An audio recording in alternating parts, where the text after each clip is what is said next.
All right, it's recording. Prop up my phone. I thought we were already recording. I didn't know we just started. No, yeah, no, I didn't hit record yet. All right, backs up a bit. All right, welcome back, episode 4, Chris Schleline Experience. I'm your host, Chris Schleline, and I'm joined by two extremely special guests. These two are both members of the Wisconsin Timber Rattlers, the Brewers High A affiliate. One is coming across the pond from Canada, and the other one resides in Hillsdale, Illinois. He's a 3-time punt, pass, and kick champion, and they're both high Brewers draft picks, where I'm pleased to be joined by Luke Adams and Dylan O'Ray. Boys, welcome to the show. Thanks for having us. Thank you. And Dylan was the only high draft pick right here. I'm a 12th rounder right here, so I don't classify. I never won punt pass kick, so that's fair. Oh, they didn't have that in Canada? No, maybe not. I never heard of it until I found out Luke had a card of him winning it. Did you see that one at spring training? Yes. Yeah. So do you guys collect any of your own cards at all? I know you've gotten a couple of gifts in the past, but have you started to invest in yourselves? Yeah, I've actually, just from guys like you giving me a couple cards. If I ever guys who I signed for and give me some cards, I'll definitely hold on to those. But I'm thinking about maybe building a clipboard or just a bulletin board and starting to put all my cards on there, because I think that'd be pretty cool over my career, just wherever different levels, being low A, high A, maybe double A at some point in the future, just getting those different cards, and then the Bowman, the Topps cards. I think that'd be cool just to have a collection. For sure. It only helps. And once you guys get to the pros, they're gonna go right up. They're gonna go right up. So buy now. That's my advice for you guys. Buy low, sell high, huh? Yeah. Buy low, sell high, exactly. Yeah, Dylan, I'll have a little care package for you next time. I got on eBay. It was $15 for 250 of your cards. Really? Yeah. Dude, that sounds like a good investment. Yeah, it is a good investment. That's a great investment. So I'll get it over. So Dylan, I'll start with you. When you were first drafted in 2022, what was the draft process like? Did you consider college, and what teams did you talk to, and did you know you were coming to the Brewers? Yeah, my draft process was, I would say, it felt unique. I don't know. The draft's pretty crazy, but I wasn't really a high prospect out of high school or anything, and Not true. Sorry. I wasn't really, but I played on the Canadian U18 national team, and that's kind of where everything started, getting some notice from pro teams. There's probably 4 or 5 teams that I would say were more seriously interested. And then, the closer to the draft I got, the more I thought I had a good chance of signing out of high school. But honestly, leading up to it, I kind of thought I was going to go to school. So it's crazy. Where do you think you're going to go to school? I was committed to Illinois. ILL, baby. Yeah. Both my parents went there. Wow. So Luke, if Dylan would have went there, any chance that you would have considered going? I know you guys didn't know each other then, but we didn't know each other. But Michigan State would have dominated Illinois. Really? You were thinking Michigan State? I don't know about that, but yeah, I was committed to Michigan State. Wow. So you decided not to go where your parents went, huh? Yeah, I never actually got any interest from Illinois, believe it or not. I don't think they really recruit from Illinois that often. I don't know. Maybe it just wasn't good enough to go there like Dylan. But I mean, just playing in Illinois, growing up an Illinois fan. I don't think I ever did an Illinois camp, but yeah, no, I didn't. I never got any interest from there. So. And Dylan, what was the process like to get on the Canadian U18 team? Was it pretty tough to get on, or what was that like? I know the Americans, the U18 American team does trials and stuff with a ton of tryouts, but in Canada how it works is Greg Hamilton, who runs the program, he's been running it forever. He basically just kind of goes around to games and recruits, does scouting. That's and then that's how you get on. So just basically from playing our travel ball circuit in Canada and then getting a phone call from him. Wow. Okay, so I guess you almost got to get lucky and have your play get matched by scouting as well. Yeah, pretty much. And Luke, so you said you were recruited by Michigan State. What was your draft process like? Yeah, when I got drafted, I was actually drinking a smoothie and watching Shark Tank. So That checked out, bro. yeah, it was actually a pretty good episode. I don't really remember what it was, but yeah, no, my area scout just called me. It was like day 3. I didn't really think I was gonna get drafted, and she was like, "Luke, you just got picked." And I kind of thought she was messing around, but fast forward like 12 days later, I still didn't know what I was gonna do. I remember this. Yeah, it was wild because I was calling some of the Brewers coaches because all the guys like Dylan who already got drafted were down in Arizona and they'd already signed. And I was calling like a bunch of different people in the organization, just kind of trying to get a feel for like what decision I should make. There was a lot of back and forth between like deciding if I was going to go to college or pro ball. And then Saturday night, the day before the deadline, the Brewers told me I had to make a decision. So there was like an hour or two where I really had no idea what I was going to do, and I decided I was going to do pro ball. So it was really weird. So the options were Michigan State or pro ball. Yeah. And you chose pro ball. Why? I don't know. I kind of had. I don't really know the true answer. I mean, my area scout Ginger, she was awesome. I mean, she was really like the only scout that like believed in me. I mean, I knew if I got drafted, it was gonna be from the Brewers.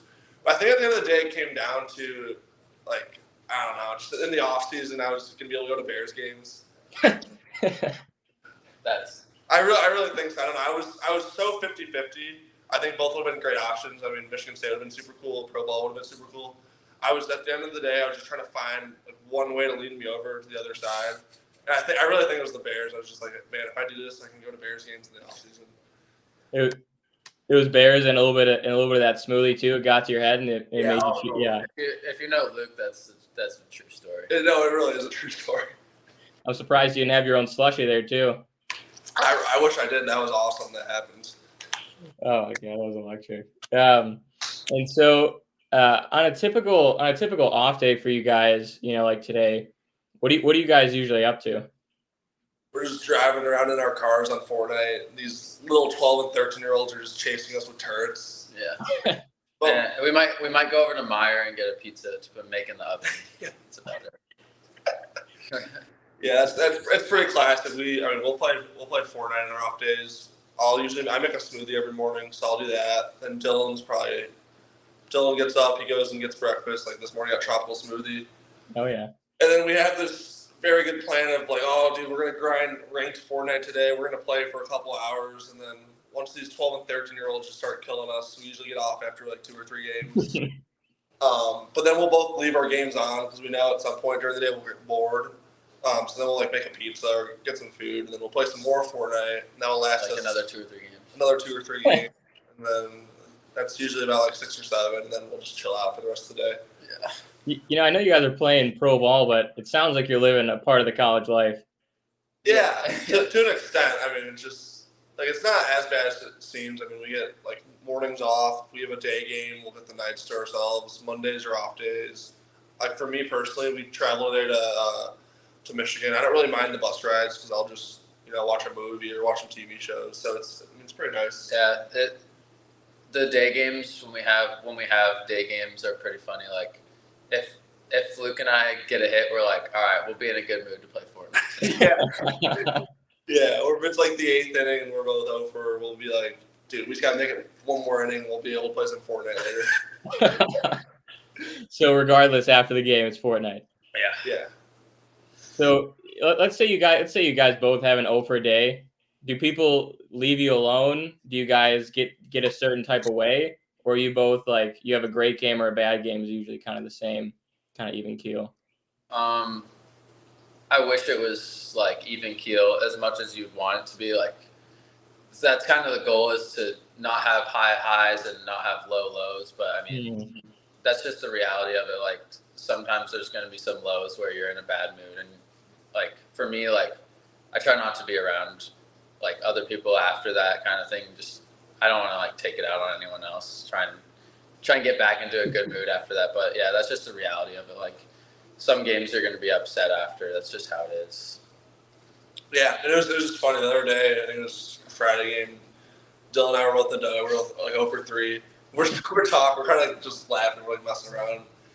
and we're both saying, dude, this game feels so hard today. It just feels like brutal. And then our next at bats, we both got hits.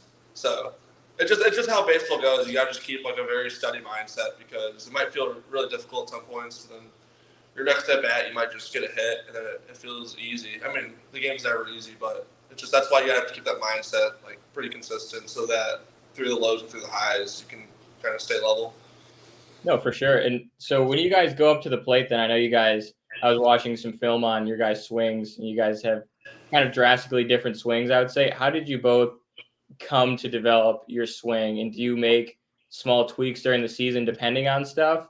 Or do you keep it the same?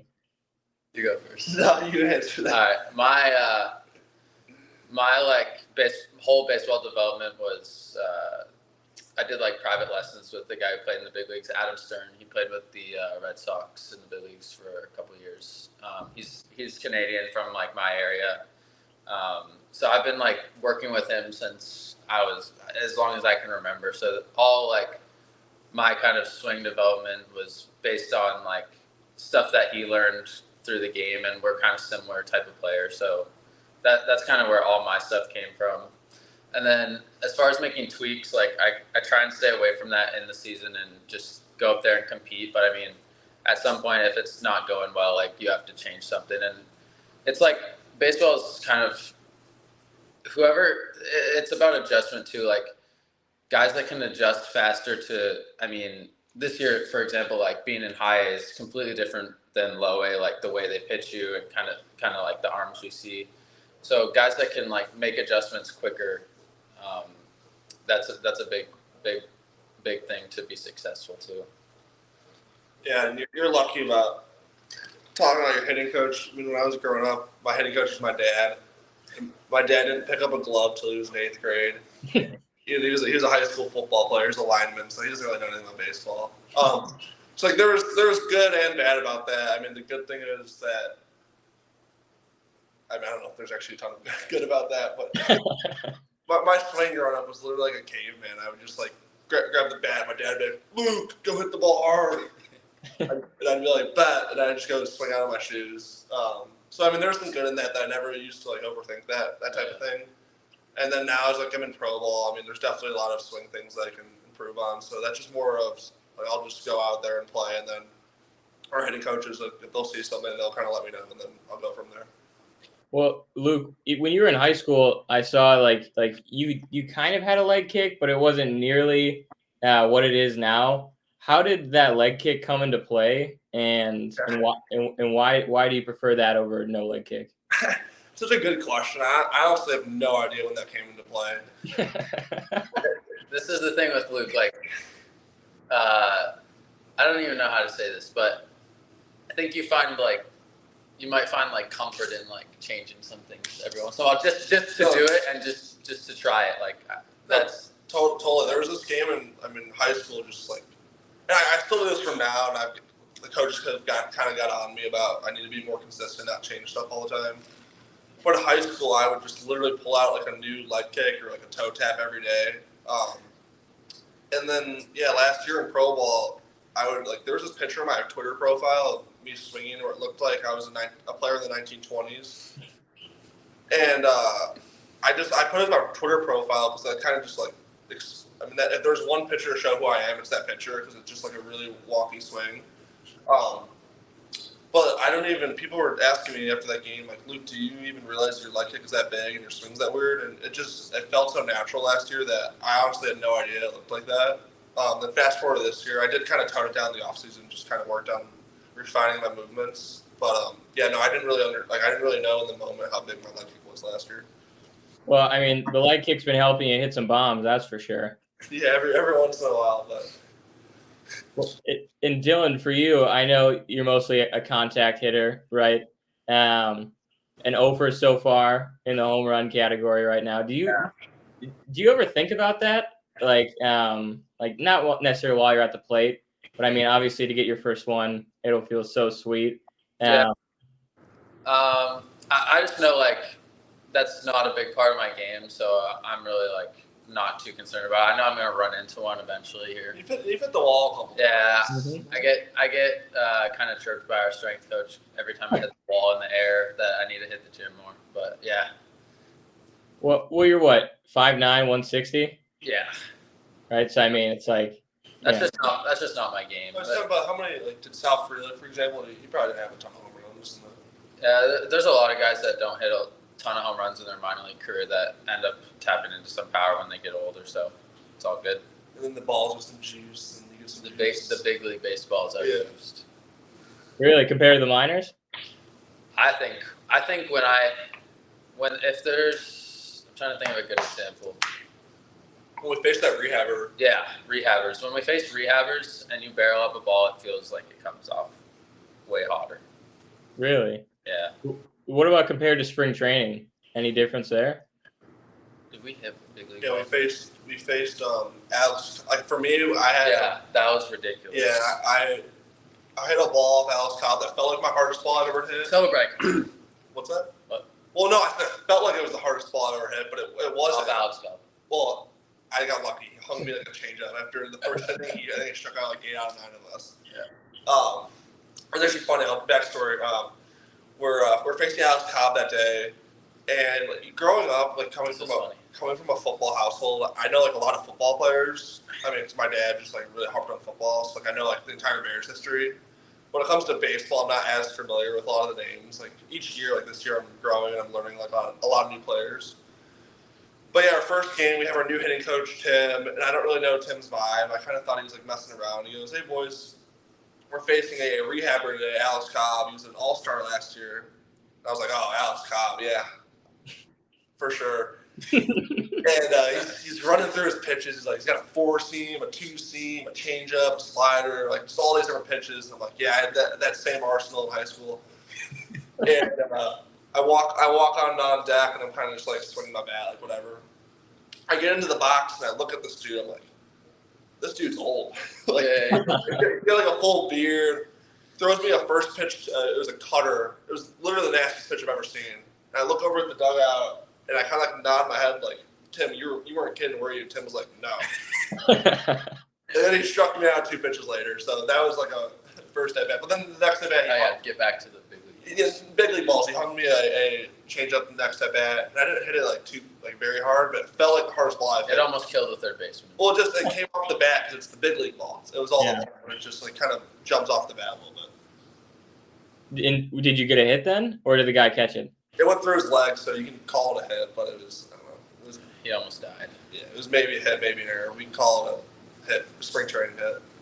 It was a piss missile. We'll take all the hits we can get. Yeah, for sure. Exactly. And so when you guys are on the road versus home, does it make a difference to you playing at the home field versus going on the road?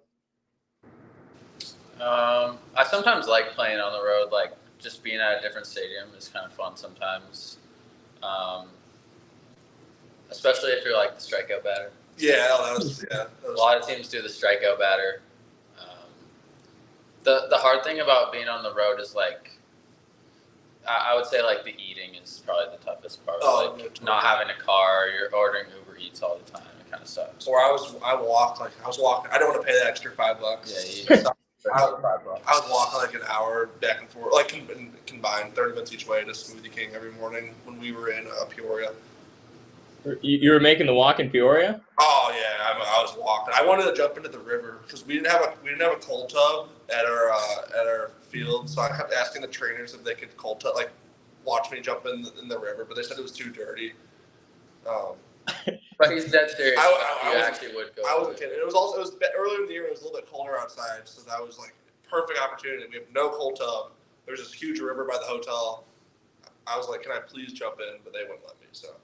And Dylan, you had the same mindset. You also want to jump in the river? No, I was not doing that. There's no chance. Yeah, Dylan was like the cold like me. This guy's cold tubs are ridiculous. Yeah, there's a big thing. I'm a big cold tubber. I'll probably cold tub 4 or 5 times a week in season. In the off season, I would cold tub every night. Which this off season, I'm gonna start cold tubbing in the mornings because it's it's not a good idea to cold tub at night because if you're like lifting during the day, it kind of cancels that out, and especially when like you should be taking a hot shower, like a hot tub, or is it like increase your melatonin? I don't know the exact science behind it, but the cold tub before bed kind of like gets you more alert and more awake. So my sleep wasn't as great, but yeah, you live and you learn. Yeah, you live and you learn for sure. So you guys couldn't pull that one out. What was that? Counterintuitive. I was not. We don't have that college education, so I was running through. Yeah, it's all right. You guys don't need it. You guys don't need it at this point. So obviously you guys have played with some pretty good players. You've seen a lot of good talent, whether it's spring training or guys on your roster.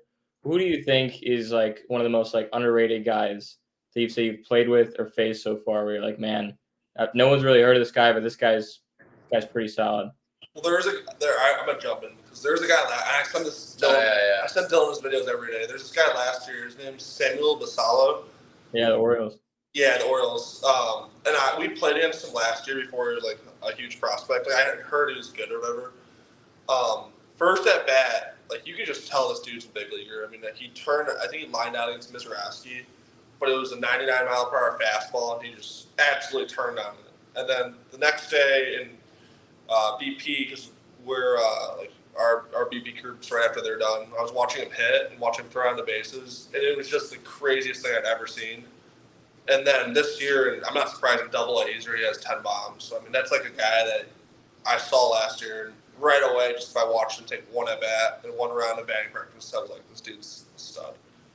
Oh crap! Dylan, what about you?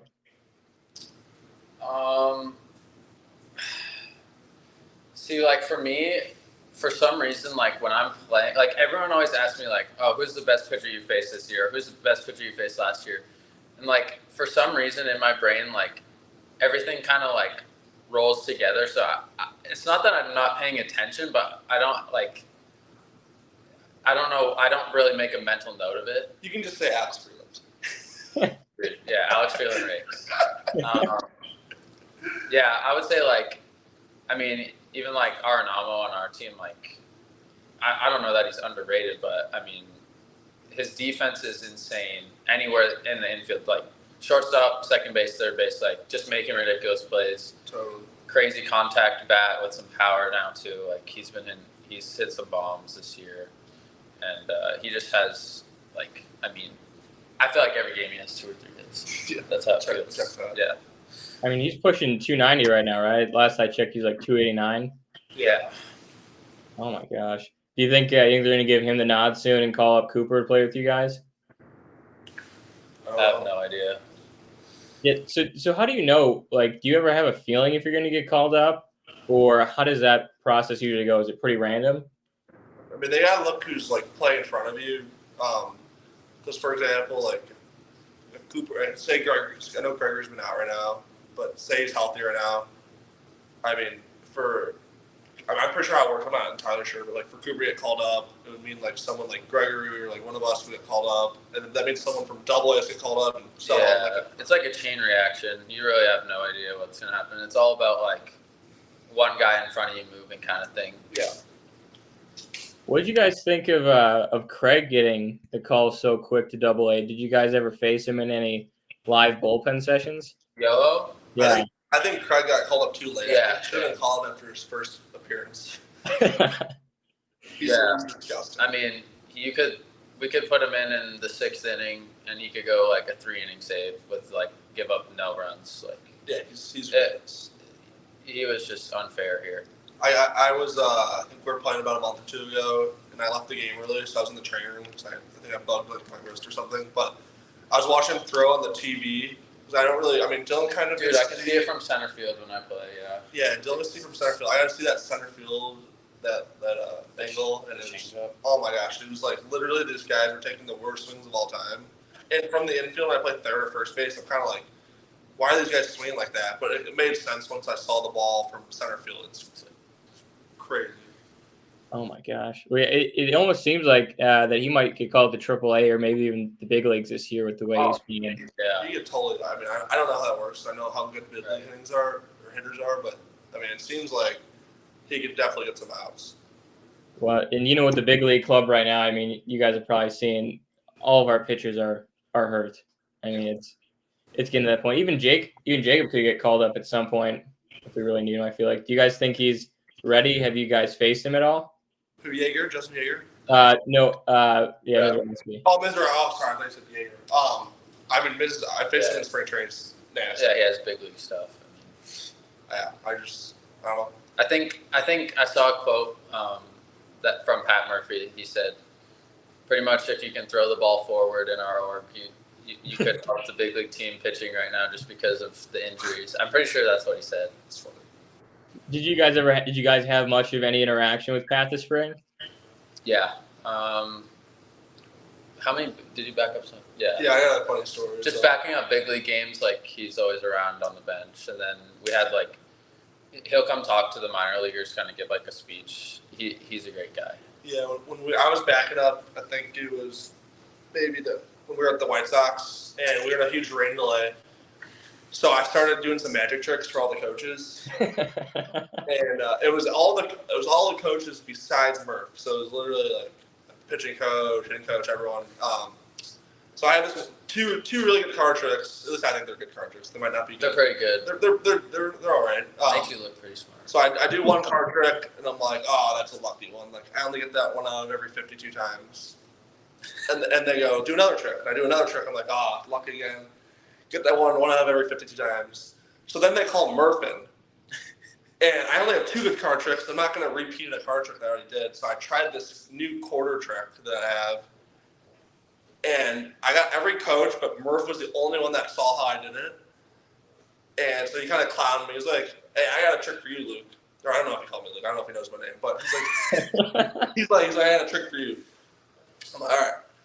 He goes, well, first off, what position do you play? And I go, I play third and a little bit of first. He goes, we'll see about that. Wow. So he goes, stick out your hand, and he places a quarter right in my palm. And he goes, whatever you do, don't let me grab it. Whatever you do, don't let me grab it. He grabs it. And it's just there. I'm like, all right, let's do that again. I didn't understand. It's like, same thing. Puts the quarter right here. He goes, whatever you do, don't let me grab it, don't let me grab it, don't let me grab it. He just grabs it. He grabs it 4 straight times. I don't know how he does it. And he's like, yeah, you're not a third baseman, buddy. That's hilarious. Yeah. I didn't hear that one. Yeah, I didn't tell you that. It was so funny. Oh my gosh. I mean, Murph is about as real of a guy as it gets. Exactly. Yeah, he's great. Yeah. And when Craig was here, I mean, in my opinion, you guys have to comment on it, but to me, Craig's a bit of a robot.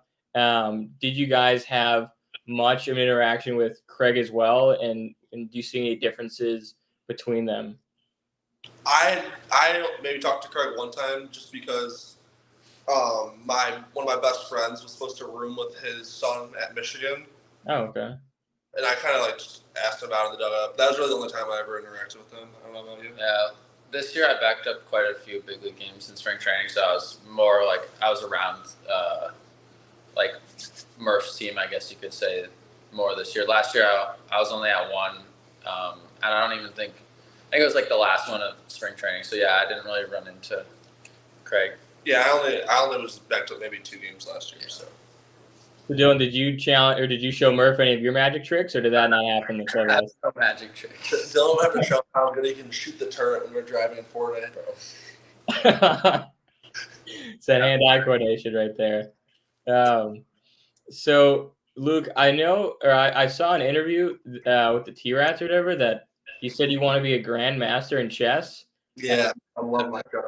How did that come about, and how long have you been playing chess, and what makes you like chess so much? Yeah, so I started playing chess when I was in elementary school. My mom helped run the club. She didn't know how to play, but she just kind of like set everything up. And the club's actually still running to this day at my same elementary school, which is pretty cool.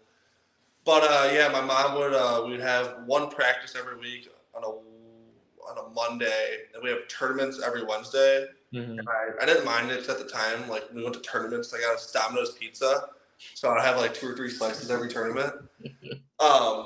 But so yeah, I would play when I was a kid. I think one time I got maybe 9th in the state tournament or 7th in the state tournament. So like I was all right. And when I finished 5th grade, I hadn't played really until COVID year. And I didn't have anything to do during COVID, so I opened up an account and I started playing again.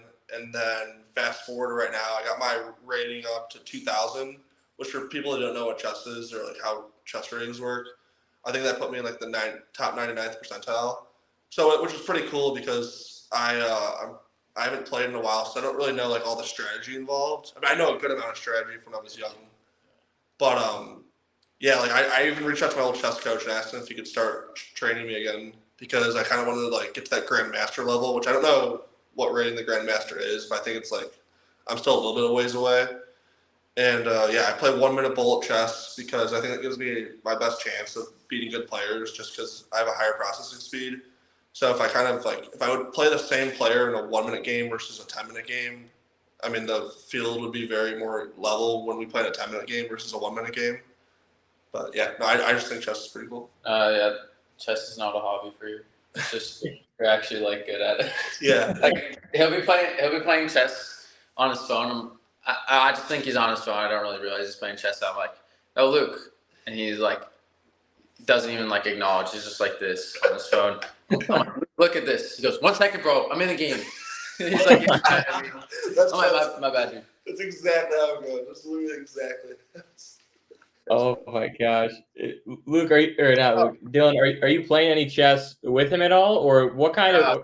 I've never played chess in my life, but another good story is, one day in spring training, we're in the clubhouse, and I'm just chilling there, like we're not doing anything yet. And I see Luke coming from around the corner with a chessboard in his hand in the clubhouse. I'm like, what are you doing? And he was playing. Who are you playing? Xavier Moore? I was playing Ernesto. Yeah, he was playing Ernesto on the ground, just sitting on the ground playing chess. And he just had it in his locker all spring training. And I still remember that game because Ernesto and I are probably like the two loudest dudes. I mean, Ernesto's on a different level than I am. But we're playing a game of chess, and I'm beating him pretty good. And I accidentally left my queen open, and he took my queen, and we both just started running around the locker room like screaming. It was just wild. Like the people probably thought there was a fire in there because Ernesto and I were just going ballistic. So. Oh my gosh! So Dylan, for you, do you have any like hobbies or like hidden talents or anything like that people wouldn't know outside of baseball? I need to find a hobby, but no, I really don't. I mean, it's just kind of like a lot of baseball, and yeah, like I enjoy just like hanging out with the guys, kind of like going for dinner and stuff like that on off days. It's kind of my favorite thing to do. Is like after yesterday's game, me and Tatum just go get dinner, chill, and kind of just talk about the week or whatever. I was invited. Dude, I invited him. I actually. No, I got Chipotle. I love Chipotle. Chipotle always hits. Chipotle and TSC. Those two are just. What's that? What's TSC? Oh, tropical smoothie. Oh yeah. I'm not on that level yet. I had it like 5 times this week, but I didn't know it was TSC. Oh my gosh! Listen, at least for me, post gym, getting a tropical smoothie and then going to get a bowl at Chipotle. What's the E? Tropical smoothie. Wait, what? TSE. Oh, yeah, tropical smoothie cafe. TSC. Oh, TSC. TSC. Yeah. What smoothie are you getting from there? I think the Chi Banana Boost, and then add peanut butter and strawberry. I've never had that. I get the Kiwi Quencher. Oh, that's a great one. Yeah. That's a great one. That sounds expensive. I'd rather just make a smoothie. Dude, he says that as he orders Smoothie King. When we're on the road, he Uber Eats Smoothie King. No, I walked there. You have I Uber Eats it one time. Bro. It was maybe twice. Maybe twice. No, so the maybe thing. Well, anyway, his smoothie is like $25 when you order it on Uber Eats. Yeah, there's definitely 2 times where, but this was not Peoria. This was Quad Cities, or it was somewhere where the Smoothie King was not in walking distance. So I was so upset because I could have saved that money. I could have bought like 5 Chipotle burritos, but instead I decided to order two smoothies. Did the smoothies hit? Yeah, they're pretty good. Okay. Chipotle is insane. Yeah, I get every single time I get a double wrap burrito, double white rice. Well, except at this Chipotle, triple white rice. They don't give us anything. It's like you got to just like keep asking. So I get triple white rice. I get pinto beans. They give me like 5 pieces of steak, like they're little portions. And then I'll double mild corn and then a side of guacamole. So that's a fire order. Yeah, it is a good order. So when we're in spring training, if you back up a big league game, you get what was it this year? How much? It was like $110.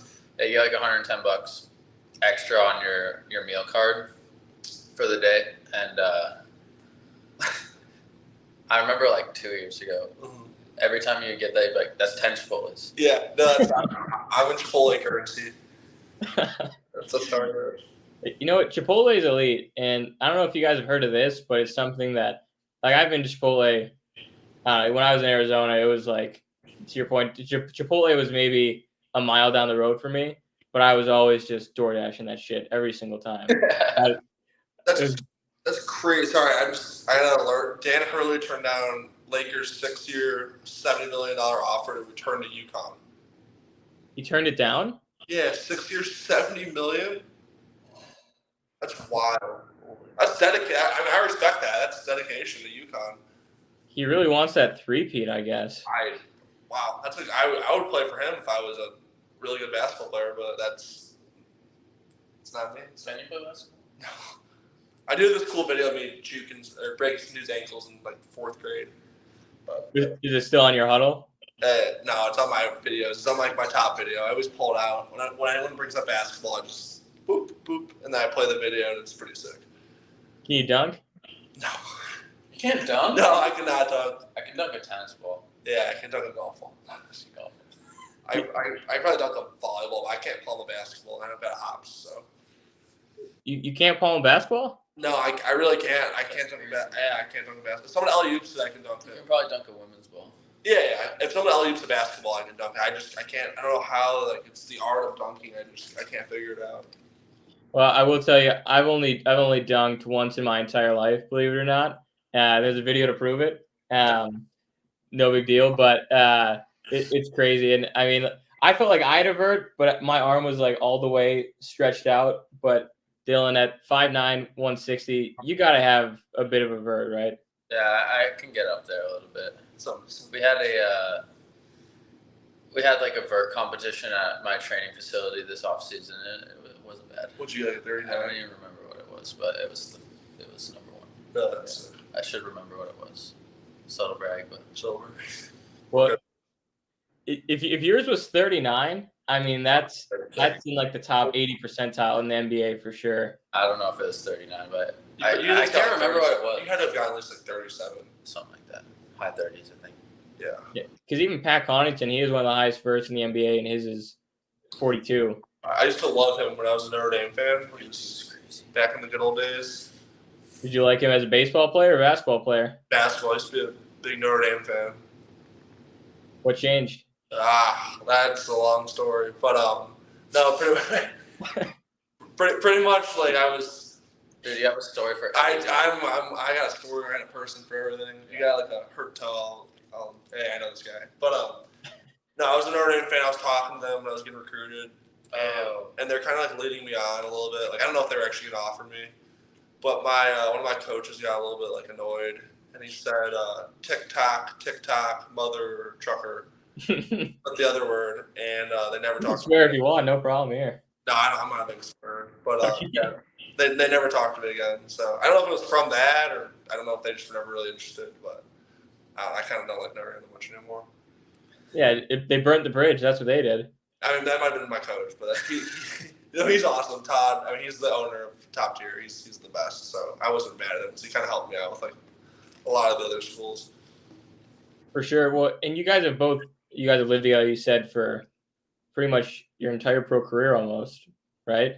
Yeah, on and off. Yeah, pretty much. So obviously, you guys have told me the 86-degree story, and that's just the tip of the iceberg. When you guys are together, what kind of stuff are you getting into? Nothing bad, just goofy stuff. Yeah, nothing bad. I mean, there's just like I don't even know how to answer that. Just goofy stuff. I mean, the AC thing was a bad one. So I think when we first moved in here, we kind of just assumed like the AC was gonna be like set to probably like 70, like it would have been fine. Yeah. I don't think either of us even looked at it, and I remember it being so hot in here, and I was just like, nothing in my brain clicked to like go look at the thermostat. Yeah. And then you woke up like middle of the night one night, and I heard you get up. You text me like, dude, it's way too hot in here. I'm turning it down. And he turned it. I'm like, yeah, dude, like I can't sleep. It's way too hot. He turns it down, and I feel the cold air start coming out. So I'm like, all right, that's perfect. I fall straight asleep as soon as it gets cold. I wake up in the next morning, and I'm like sweating, like actually sweating. And I get up and I look at the thermostat. It's like 85, and I look at my phone, and Luke's like, you said something about turning it down again. I think you got up again, and you put I looked up, I looked at the thermostat, and there's like, it's right here actually, but it says cold, hot, and I think like off, and it was on hot, and it was like 87. Yeah, no, I fell asleep also. It was just cool, and then it got too cool. So I woke up. And then I was tired. I couldn't really see. It was dark, and I started like pressing stuff. And then I went back to sleep, and it was just steaming. So yeah, that was. I took one for the team.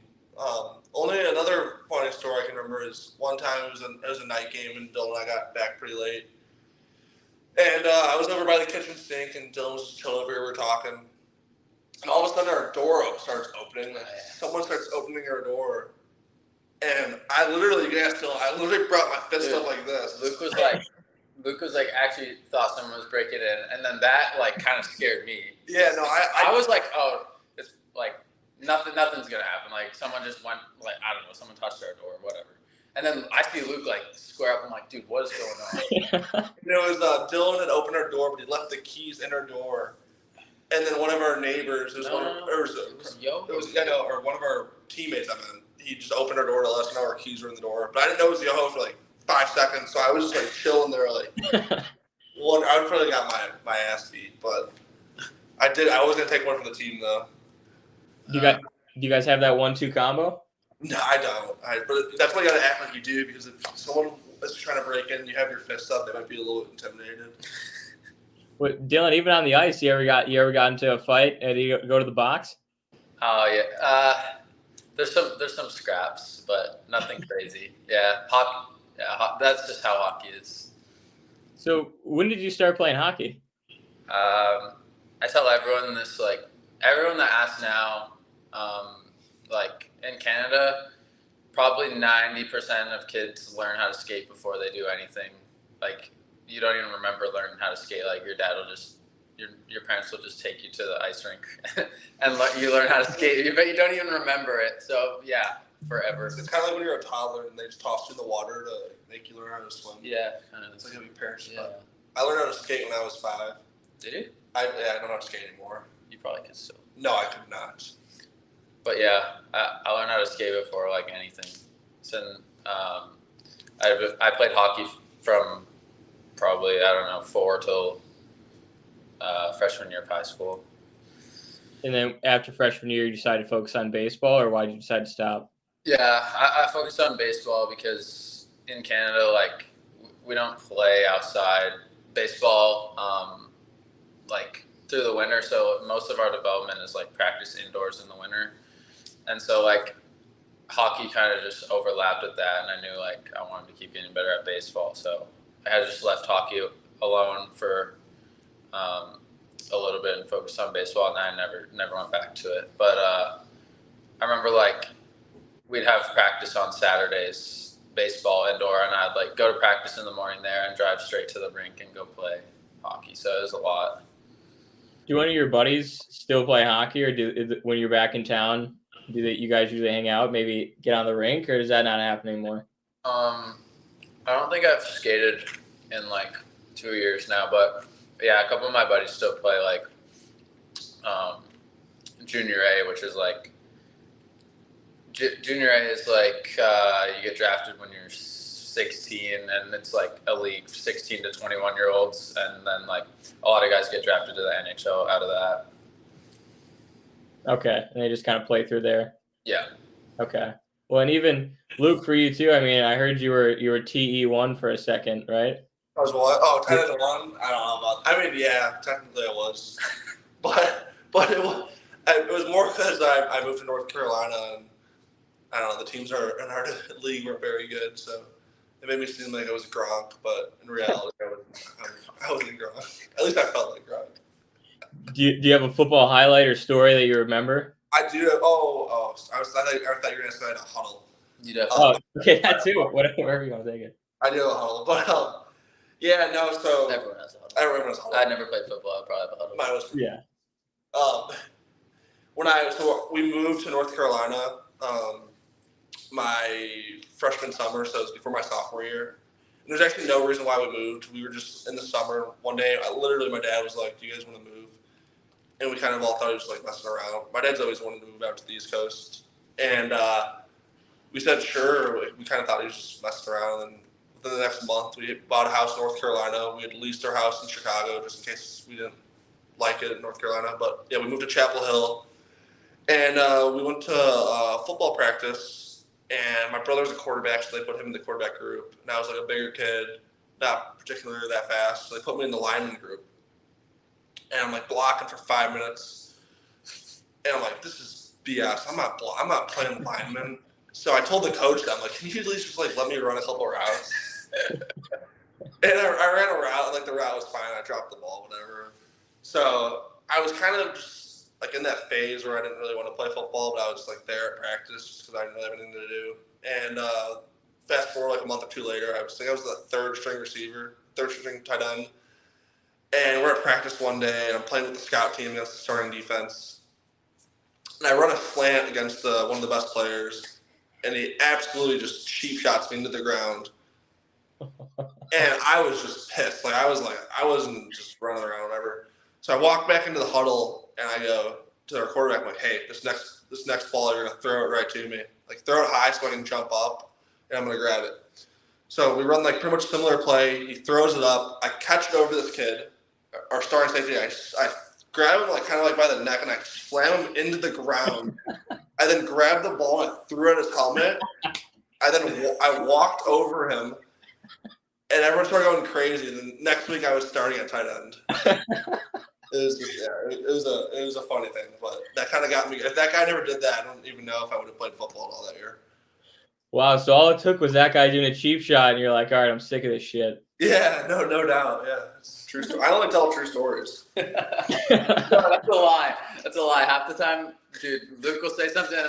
If it's like borderline, like could be true, could be not, like I'm like, there's no way that's true. That is a true story. And the other true story is my final game of my football career. Bro, junior year was COVID year. Senior year I didn't play. I started a fight on the field. Like, I'm not proud of it. I played through the whistle. And I was just playing through the whistle, like nothing that bad. And I absolutely just, like, have you seen that movie Blindside where that dude blocks him through the whistle? I mean, I didn't do that. But I blocked him to the ground, and then both benches cleared.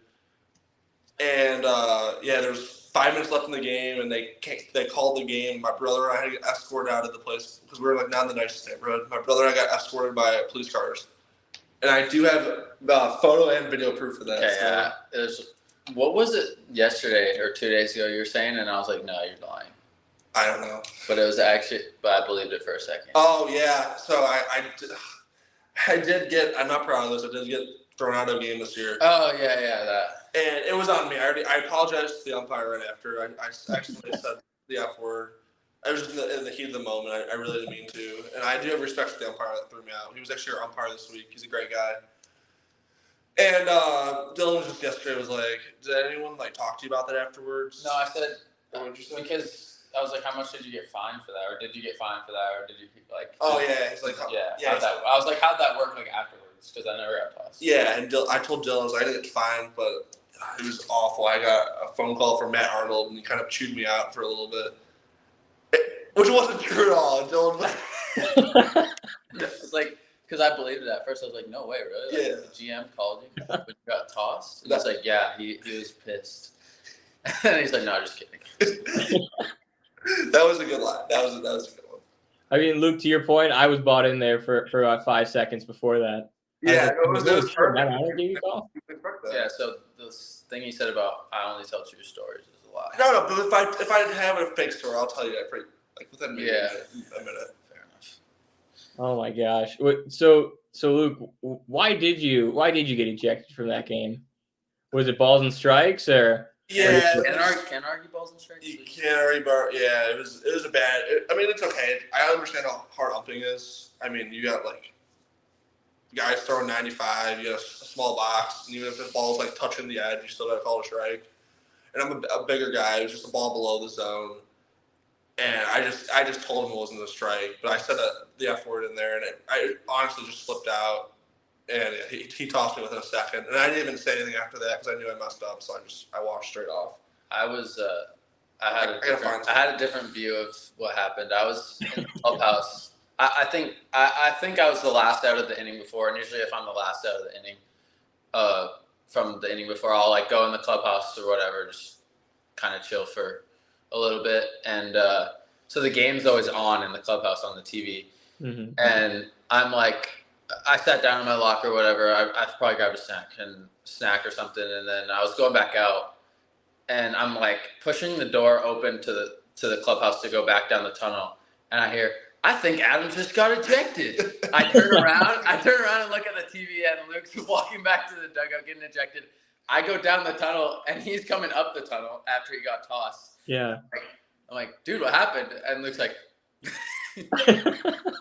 And sorry, I'm gonna jump in. I do have actually photo proof right now of a conversation with my football coach from North Carolina who follows me. He slid my story and said happy birthday. He goes, "You are the only person I know that can play left tackle and then become the conference leading receiver." So it does say that. It does say that. So I was a left tackle for 5 minutes. It checks out. You were Michael Orr before Michael Orr. I don't know about that, but Oh my gosh. So Dylan, you've never been ejected yet, right, in your career? No, not yet. Don't do it. Yeah, I'm gonna try and stay away from that as long as I can. Were you ever ejected growing up in a game or anything like that, or never had any interaction like that? No, I've got some penalties in hockey for some stuff, but that's about it. Yeah, That's a given. Yeah, some chirping. Yeah, some light chirps. It can't hurt. Oh, wait 1 second, guys. I gotta toss my clothes in from the wall. Oh, my back actually kills. Oh my gosh. So even Dylan, for you, even like you said, like playing baseball in Canada, like you guys mostly trained indoors. You know, I guess even once you got to the big leagues, do you think, or not, and once you got, to pro ball and stuff, do you think like you had more of an advantage because you were always training, or how do you view like your development in Canada compared to? Yeah, that's the point I always make about Canadian baseball, how different our development is. Like, a lot of American guys that grow up in warm weather, or like, I mean, a lot of guys like will travel to warm weather when it's cold if they're in cold weather states. Like they're playing year round, like they get a lot more at bats, a lot more game experience, I would say. Where our development is more like indoor, like training. So I mean, it's kind of two sides to the coin of like. I would say I got to polish a lot of skills during the winter and like work on a lot of stuff leading up to the season. Where some guys in warm weather states like got more at bats and more in-game experience. So it's kind of, like I said, two sides to the coin.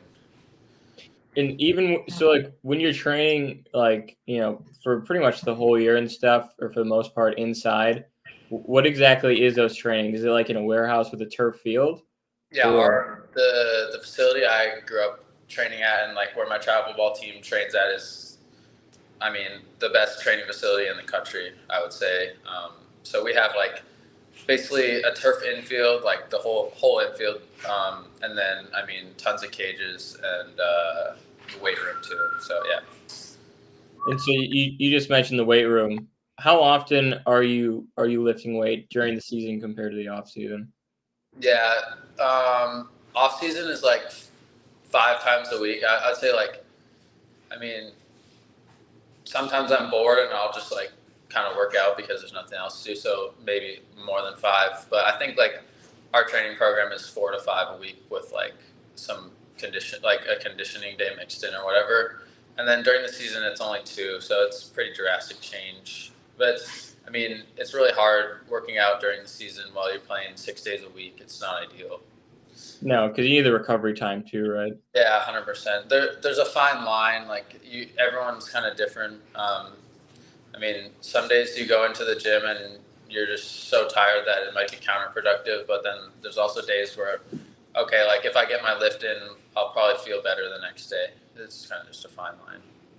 So, do you in the off season, do you like lift for like max weight at all, or like are you like going for like mostly reps or plyometrics or? The program kind of like varies. I think for a good chunk of the off season, it's like 3 reps heavy, and then as you get more towards spring training, it's a little bit lighter and just like trying to get ready to play. Do you have offhand? Do you have your 3-rep max squat, 3-rep bench? I think like my one. Cap. I'll say bench.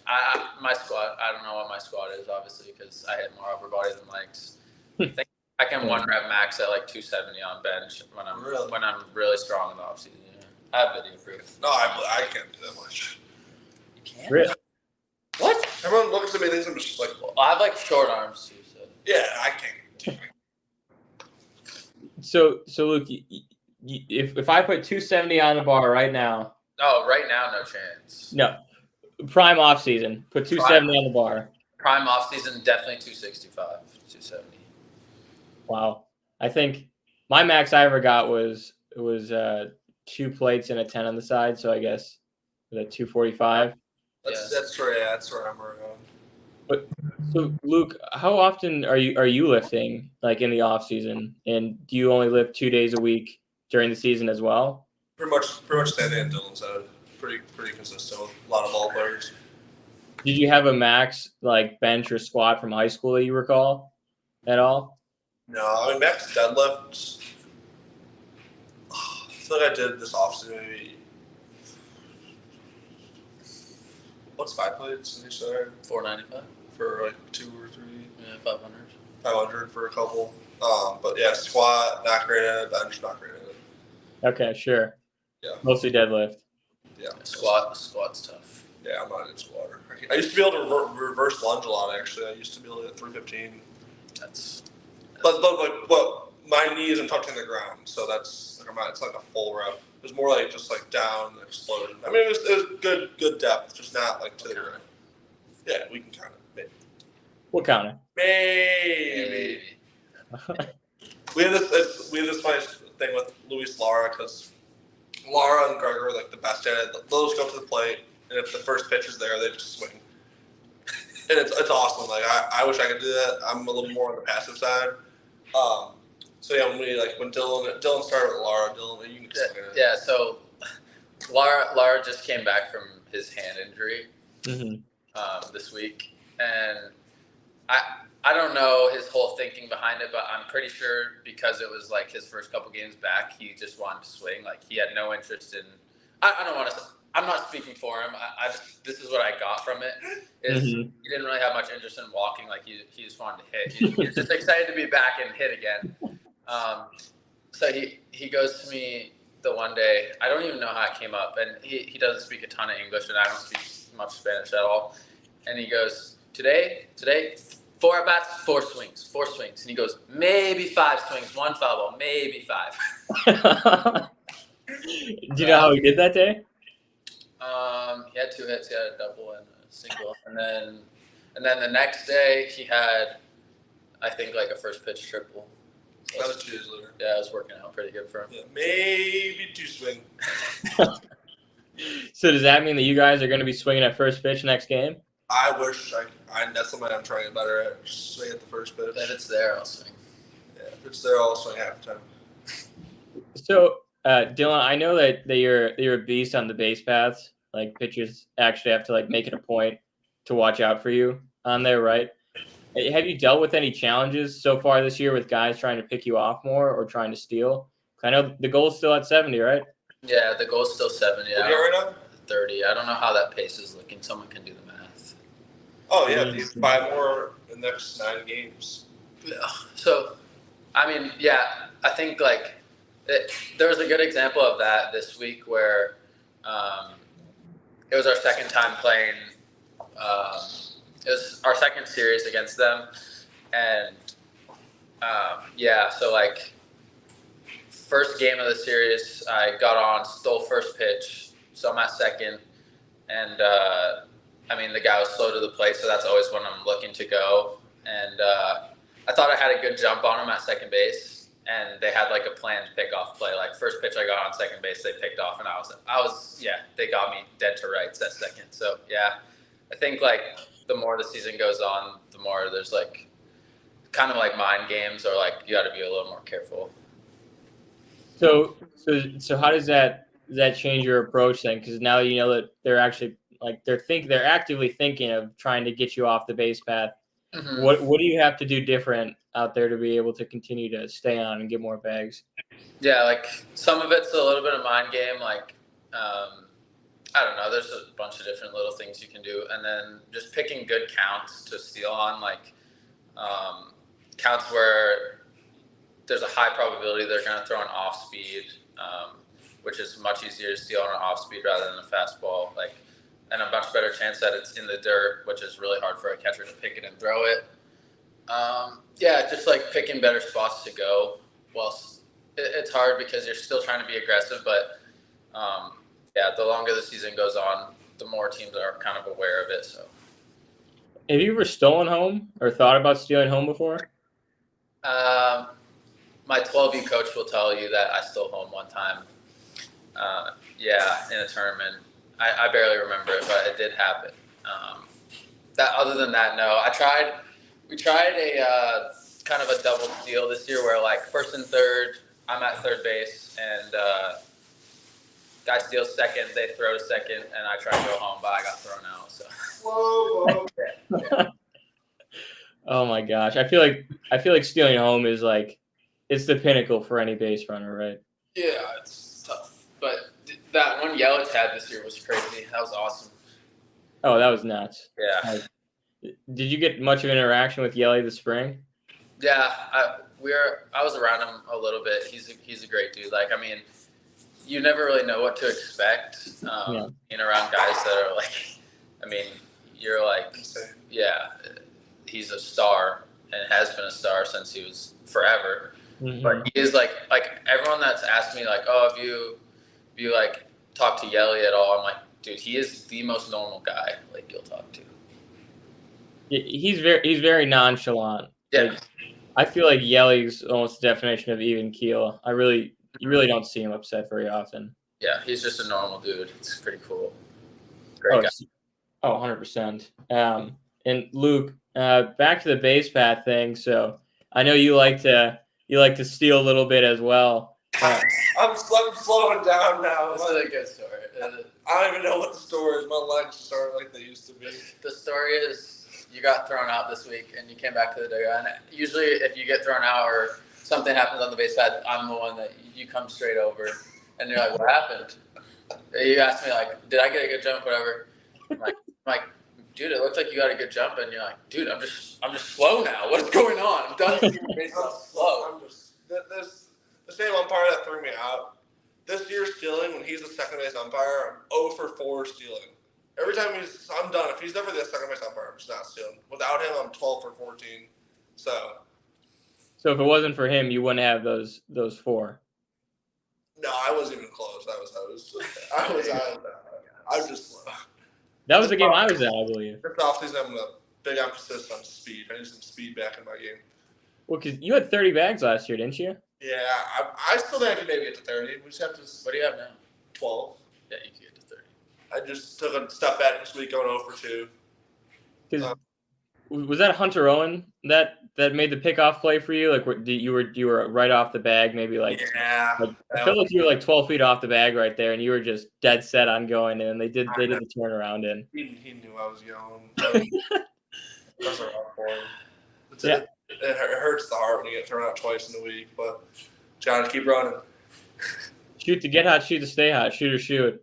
Shoot or shoot. Shoot or shoot. Oh my gosh, that's electric. What was I gonna say? Well, even so, like when you guys were growing up, and even right now, do you guys have like a player that you model your game after, or that you think your game resembles? I used to love growing up as a Cubs fan. I used to love watching Chris Bryant just because he was super versatile. Like he used to be a third baseman. He could play some first. He plays the outfield. I used to love him growing up. I don't know about you, Dylan. Sorry, I keep going in and out because I'm just packing. I haven't really packed a lot. Yeah, I need to pack too. You're good. I grew up going to Tigers games, so like, I mean, Miguel Cabrera, like obviously I don't model my game after him. We're completely different, but he's like one of the best pure hitters of our generation. So watching him hit is just, I mean, he's an unbelievable hitter.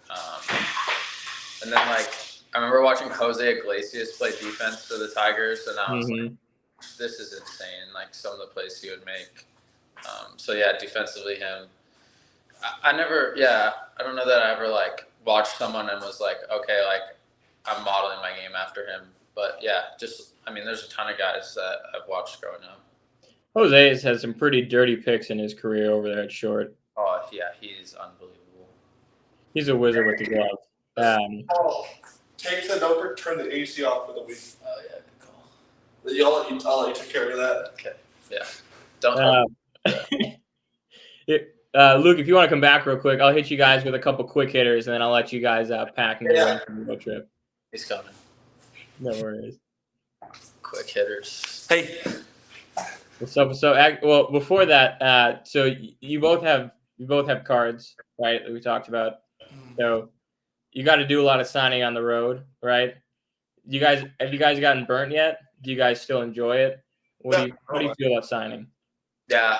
I don't mind doing it for people. Like, I mean, growing up, I always wanted guys' autographs. Like, so I mean, kind of being on the other side of it's pretty cool. I don't mind at all. Yeah, I agree. I don't mind at all. I would say I'm one like. I would say I sign more than the average pro ball guy. I would say like if someone has 10 cards, I'll sign 10 cards if I have the time. I think that's fair. Because there's definitely some guys that are, a little more difficult, I would say, or that don't enjoy it as much. So I'm glad you guys still have the joy of it. Luke, yours just coming out and you sign every letter in your name. So that could get a little tedious from time to time, but I respect the grind. Yeah. But so a couple quick hitters for you guys. Favorite artist. Like painting? No. I knew you were going to say that, bro. Music, right? Picasso. Yeah, music. I like it, Picasso. Favorite artist? Wait, who sings? 21 Pilots. 21 Pilots? Who sings the... Oh, no. This is who sings on Thunder. No, what? Thunder? It's just Thunder. Be the Thunder. No, I don't know. No, or oh, okay, I'm just gonna go country. No, who sings I'm a believer, things will get better. I don't know. Or Radioactive, Radio. Oh yeah, Imagine Dragons. That's not my favorite. Imagine Dragons. I'll go Zach Bryan. Zach Bryan? Country-wise, yeah. Favorite foods? Chipotle. Have you guys had the quesarito there? No. I like cheese. No, yeah, he doesn't like cheese. It's crazy. Really? He has to get his own post-game spread. It always says no cheese written on it. He doesn't like cheese. Wow. In Wisconsin, having no cheese, that's kind of a rarity. Yeah. Wow. Okay. Favorite vacation destination that you guys would want to go to? I'm just a typical Florida. I like going to Florida. It's my grandparents' place. Yeah, I love Florida. Florida's the best place in America. And I'd like to go to Italy sometime. Never been, but. Have you been anywhere outside of Canada or the U.S.? I've been to the DR. Played baseball there for 2 weeks. It was awesome. Big baseball guy. Not for vacation, just for baseball, but it was fun. Strictly business. Yeah. Was the DR pretty cool? Yeah, the baseball culture there is unreal. Like they live baseball, so it was awesome. For sure. And I'm trying to think of one more. So for the fans out there that are just getting introduced to you guys, what's one thing that you'd like him to know? Could be anything. I love to eat. You bring cards for me to sign. Bring some brats for me to eat. The first day we were here, second day we were here, we had a banquet. This is not one thing I'd like people to know about me, but this is a story.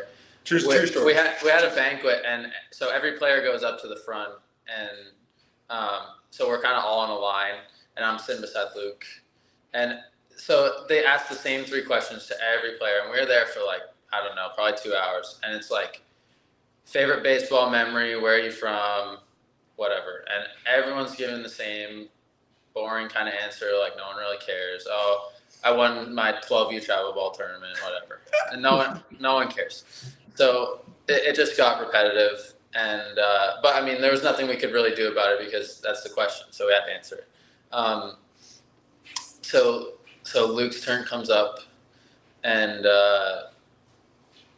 he goes, my favorite baseball memory was when I was growing up, and mid-game, my mom would bring me over food. What was it? A slushie. Mid-Little League game, the 4th inning would come around. My mom would bring me over a slushie and a hot dog.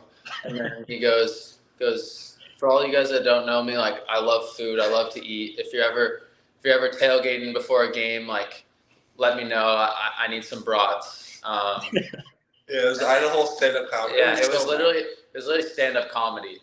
And people started laughing by the end when they realized you were like kind of joking around. Yeah, no, I was bombing it at first, but it was like it was crickets at first. It was funny because it was crickets, but like someone that got like our hitting coach, like I was telling how we just met him. He started like he didn't give me a laugh like we thought it was funny. He was laughing because it was like not funny. So it was funny. Yeah, it was stand-up comedy, and then they passed the mic to me, and I was just like. Thank you to everyone who's been here tonight to welcome us to Wisconsin, and thank you to Luke Adams for that stand-up comedy. Yeah. So Dylan, does that mean you're going to be Luke's agent when he's going on tour for the open mic nights? Yeah. No. I'll be an agent. Dude, okay, one thing that people should know about me, man. From Canada. Yeah, I'm not very. I don't have anything interesting like you. I would say I'm just like a simple guy, I guess. Yeah. Simple guy, like simple things. Yeah, pretty much. And just to chill. Yeah. And you can't forget getting some dubs. Totally, can't forget that. Yeah. Well, boys, I appreciate the time. This was some pretty good content, I would say, and have fun on the bus trip to West Michigan. Sounds electric. Yeah, appreciate it. Thanks, Chris. Yeah, thanks, Chris. Yes, sir. Appreciate it, guys. Yeah. All right. Bye.